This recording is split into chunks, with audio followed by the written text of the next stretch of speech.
While PSL helps automate proof search, PGT focuses on generating conjectures, intermediate statements that could help prove your main theorem. Think of it like building stepping stones across a river.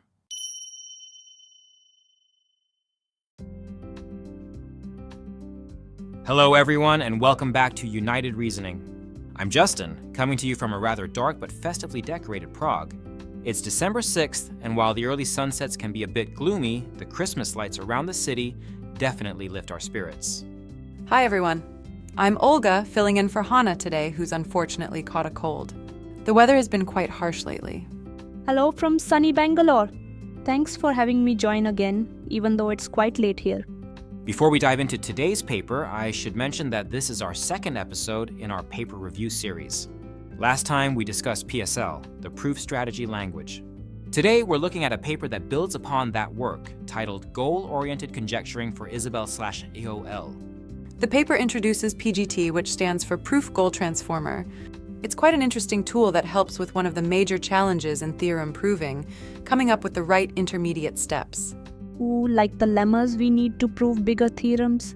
I remember from our last discussion that PSL helped with automating proof strategies, but how is this different? Great question, Aaliya. While PSL helps automate proof search, PGT focuses on generating conjectures, intermediate statements that could help prove your main theorem. Think of it like building stepping stones across a river. Let me give you a concrete example. Say you're trying to prove that two versions of a reverse function are equivalent. PGT first extracts key parts of your goal and uses techniques like generalization to create potentially helpful statements. For instance, instead of working with an empty list directly, it might try introducing a variable to make the statement more general. That's interesting. But with all these possible conjectures, how does it know which ones are actually useful? That's where the smart filtering comes in. PGT uses a three-step process. First, it uses a tactic called fast force to quickly check if a conjecture could lead somewhere useful, using modus ponens, a basic logic rule. And then it gets even smarter.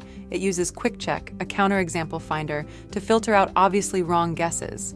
This is really efficient because it can quickly eliminate conjectures that wouldn't work anyway. Right! Finally, it uses DIND, a special induction strategy written in PSL, to handle the remaining candidates.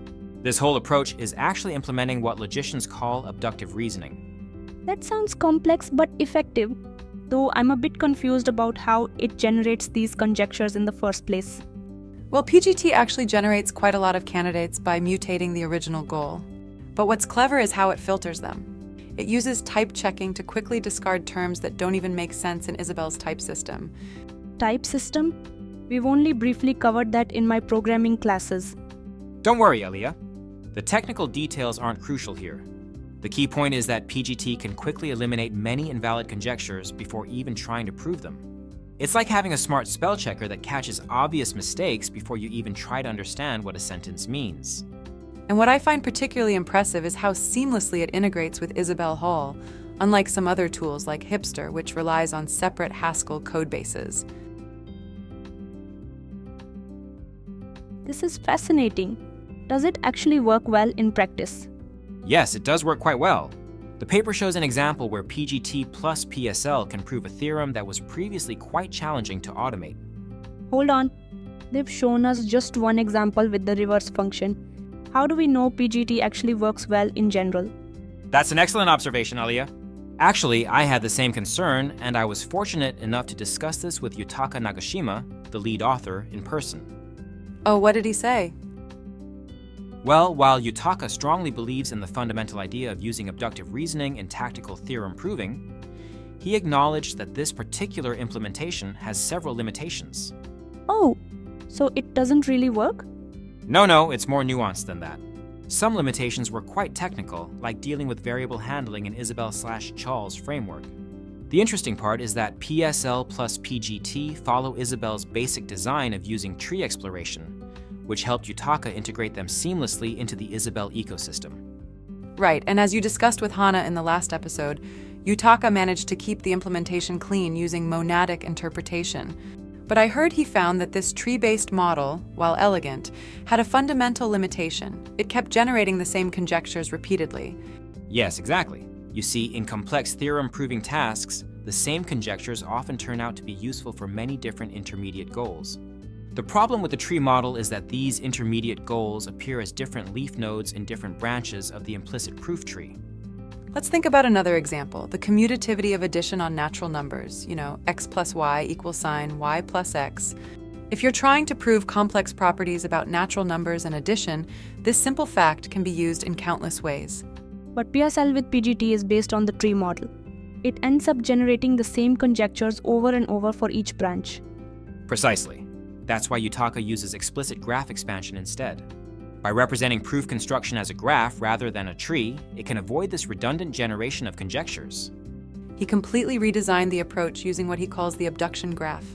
From what I understand, it's quite a significant improvement. I see.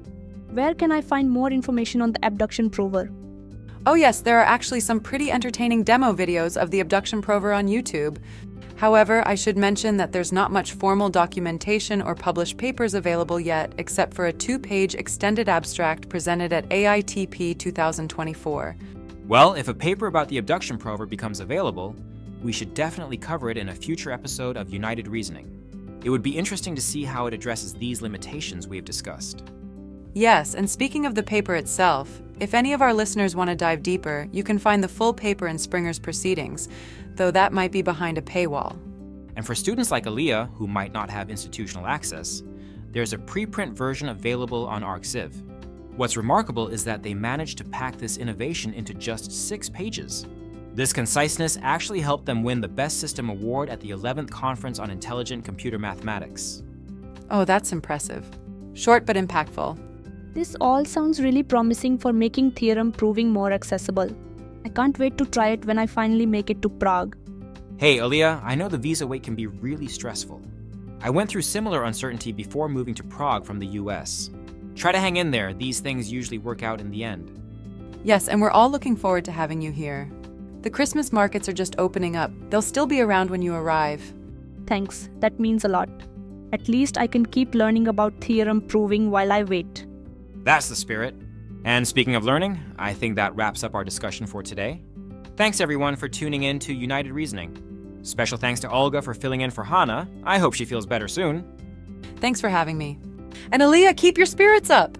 Thank you both. Good night from India.